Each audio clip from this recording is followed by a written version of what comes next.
obrigada, boa noite. Cumprimento a organização e saúdo-a pelo evento, a digníssima mesa e o público presente e aquele que nos está a ver através da transmissão direta em casa.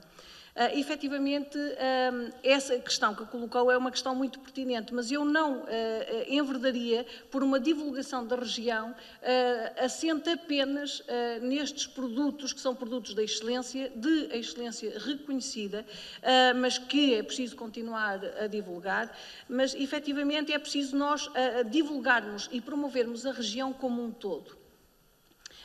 E não apenas assente numa ou outra temática, porque a nossa região tem potencialidades a diversos níveis e é preciso saber explorá-los todos e interligá-los. Aquilo que há pouco se dizia de não estarmos, se calhar, ainda bem preparados para receber o turismo, que dizia o nosso empresário, efetivamente passa um bocadinho por aqui. O turista chegou cá, o que é que vamos oferecer-lhe, que propostas temos para lhe apresentar, que sugestões inovadoras, que desafios, porque efetivamente as pessoas gostam de ser surpreendidas e é isso que nós precisamos de começar a fazer. Mas permita-me que numa notinha prévia e, uma vez que, como disse, estamos a focar já também a questão a nível nacional, faça uma pequena reflexão sobre esta questão. De que é que falamos quando falamos de turismo? É que pode parecer que o tema é um tema de menos importância, mas efetivamente não é. O turismo é um setor determinante para a afirmação da região e do país, tem uma dimensão económica considerável, enquanto setor criador de riqueza e de valor acrescentado e, portanto, dando uma importante contribuição para o PIB, enquanto fonte de receitas, contribuição para o equilíbrio da balança de pagamentos e enquanto atividade geradora de postos de trabalho, dando assim o seu contributo para uma maior empregabilidade. Por isso mesmo, o turismo é uma das mais importantes atividades económicas do mundo e é a principal atividade económica do país. Por isso mesmo, a nossa região precisa, efetivamente, investir nesta área. O turismo gera, direta e indiretamente, 300 milhões de empregos em todo o mundo, traduzindo-se em mais de 10% da força do trabalho. É um setor diretamente responsável por 5% do PIB mundial, por 6% das exportações totais, pelo emprego de 1 em cada 12 pessoas, tanto nas economias avançadas como nas economias emergentes. Apesar da crise internacional e segundo dados e previsões da Organização Mundial do Turismo, o turismo continuará a crescer até 2030 na base dos 2 a 3% ao ano. Continuando a ser um dos mais importantes setores da economia mundial. E a Europa continuará a ser quer o seu principal emissor, quer o seu principal receptor. Prevê-se ainda que aumentem alguns segmentos relevantes, como o ecoturismo, o turismo cultural, o turismo temático, os cruzeiros e o turismo de aventura. Ora, nós temos condições para desenvolver estes segmentos turísticos. Eu digo nós porque eu considero a região, o tema era o turismo em Trás-os-Montes, o turismo, quais as potencialidades em Trás-os-Montes, mas eu alargaria a região à antiga província Trás-os-Montes e Alto Douro. Eu entendo que temos toda a vantagem em conceber esta região como um todo, porque há um potencial enormíssimo de atratividade do Douro, com o património mundial do Alto Douro vinheteiro, com o património mundial também a classificação pela Unesco do Vale do Coa e das gravuras rupestres. Há um potencial de atratividade desta zona que nós temos de conseguir captar. O turista que chega ao Douro, que vai ao Vale do Coa, pode ser redirecionado para outros territórios, para outras localidades, com base em rotas de que depois poderemos falar mais à frente, a rota do Românico, a rota dos Montes de Cister, a rota da água, enfim, roteiros diversificados, mas que nós efetivamente podemos valorizar. Em 2013, e só para vos dar uma nota que efetivamente foi um ano fantástico em termos turísticos, em 2013 Portugal conseguiu destacar-se pela positiva no seio da Europa. Foi um dos países que obteve mais proveitos globais na atividade turística. Foi um ano de recordes no turismo nacional, aumentando o número de dormidas, o número de hóspedes, os proveitos obtidos, as receitas turísticas e o saldo da balança do turismo. O turismo registrou, aliás, e é preciso notar, numa altura de grande crise nacional e internacional, registrou um crescimento assinalável pelo terceiro ano consecutivo. Isto dá-nos alguma esperança, dá-nos também alguma responsabilidade para efetivamente conseguirmos, na nossa região, captar algum deste ímpeto para as deslocações e para o turismo. Em conclusão, o turismo deu, ao longo destes 3 anos, e dos anos antecedentes também, mas nestes 3 anos em que teve um crescimento muito assinalável, um forte contributo para o crescimento económico do país e para o maior equilíbrio da balança comercial, o que é extremamente importante. A oferta hoteleira de 2008 a 2013 teve um forte crescimento em Portugal, mas a taxa de ocupação tem vindo a crescer acima daquilo que tem sido o crescimento da oferta hoteleira.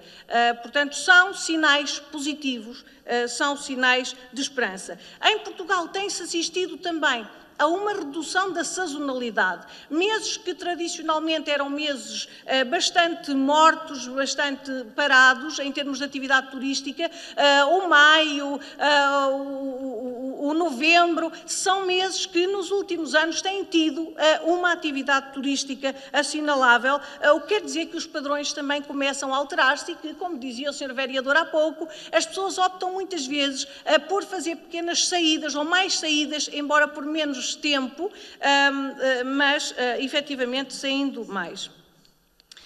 O crescimento médio anual das dormidas tem crescido acima, como disse, daquilo que tem sido o crescimento das camas.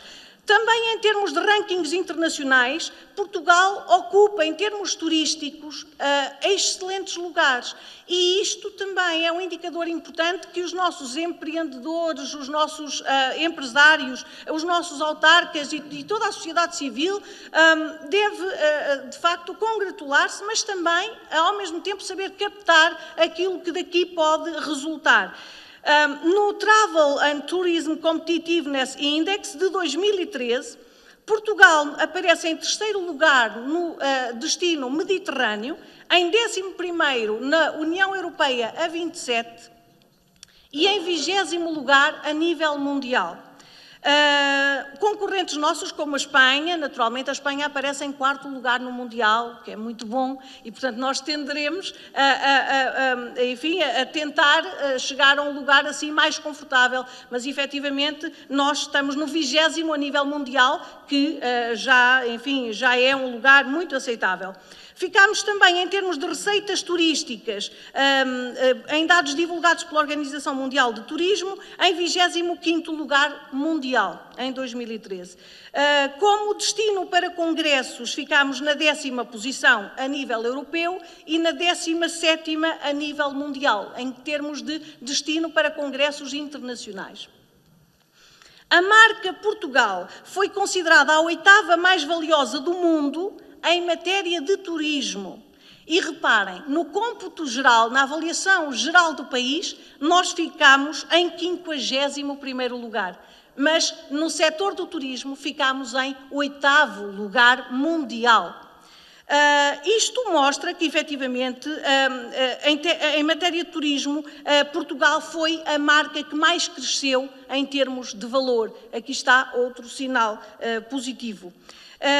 Enfim, os nossos mercados dominantes, aqueles que na nossa região, e agora eu aqui já falo nesta macro-região, turismo Porto e Norte, portanto, Porto e Norte de Portugal, porque os dados que nos estão facultados são para essa macro-região. O maior crescimento deu-se com pessoas vindas do Reino Unido, que cresceu relativamente ao ano anterior a 6,5%, o número de turistas do Reino Unido. O número de turistas da França aumentou 15,1% e o número de turistas do Brasil aumentou 34,5% no último ano. Estes mercados são estratégicos para o nosso turismo e têm mostrado uma tendência prolongada de crescimento, transmitindo também confiança ao setor. O turismo na região norte do país tem vindo a evidenciar bons níveis, tal como o país ao longo destes últimos anos. Doutor Manuel, mas tem portanto, essa ideia também em relação à região transmontana? Sim, apesar desses valores serem, portanto, da macro-região. Estes valores são da macro-região, porque efetivamente nós não temos dados fornecidos pela CIM do Alto Tâmega, pela CIM de Trás-os-Montes, portanto nós não, da CIM do Douro, não temos esses valores. Há uma entidade regional de turismo, Turismo Porto e Norte de Portugal, que faculta os dados na sua globalidade referentes à região. Efetivamente, em termos de ocupação de camas das unidades hoteleiras, etc., consegue chegar-se a alguns números que já foram também aqui facultados anteriormente. São números às vezes aproximados. Nós sabemos que formalmente é esse número, informalmente será muito mais, porque nós depois também sabemos que neste setor, infelizmente, também existe mercado paralelo e, portanto, também é importante que se combata, porque a questão da imagem também pode ser muito afetada, efetivamente, nessa matéria. Mas, agora, passando ao tema, efetivamente, e à região, àquilo que são as potencialidades da região para atrair turistas, eu considero que, efetivamente, este crescimento ainda não é suficiente, ainda não nos deve satisfazer, devemos ambicionar sempre mais, porque realmente esta região de Trás-os-Montes e Alto Douro, alargando assim o espectro, tem um vastíssimo território multifacetado e muito diferenciado, que é capaz de responder a grande parte das motivações turísticas. Tem um enormíssimo potencial de atratividade, quer pelo belíssimo património natural, pelo património edificado valiosíssimo, pela gastronomia e pela excelência dos produtos regionais, pela hospitalidade e pela simpatia das gentes transmontanas tão bem descrita, enfim, tão bem sintetizada na expressão de Miguel Torga, entre quem é. Portanto, aquela porta escancarada, aberta para quem nos vem visitar. Pela qualidade das unidades hoteleiras, não podemos deixar de sublinhar isto. Houve, efetivamente, uma evolução assinalável. Esta unidade, recentemente inaugurada em Boticas, nas Pedras Salgadas, e está uma também agora em fase final, em Chaves temos muitas unidades de qualidade, em quase toda a região. Portanto, é importante assinalar também que houve uma grande evolução e que os empresários têm procurado responder e estar também à altura daquilo que são as exigências cada vez maiores dos turistas, que são, efetivamente, cada vez maiores.